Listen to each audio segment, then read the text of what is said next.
Hi guys, it's Chris. I hope you're well today. As a bicycle mechanic, you will always have to extract and install cartridge bottom brackets.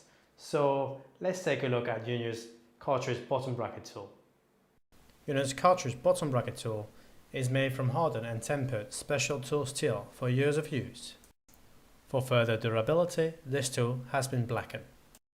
It is compatible with cartridge bottom brackets of the Shimano and is a standard. This tool can be used with a 24mm flat wrench or adjusting wrench. It can be used with a half-inch ratcheting tool such as the 1901A or a torque wrench with a half-inch adapter to comply with manufacturer's torque requirements.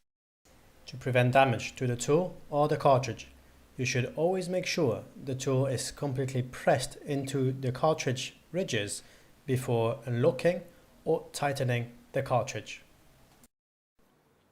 Simple and effective. Sometimes that's just what we expect from a tool. If you like that video, let us know. Until then, I'll see you next time.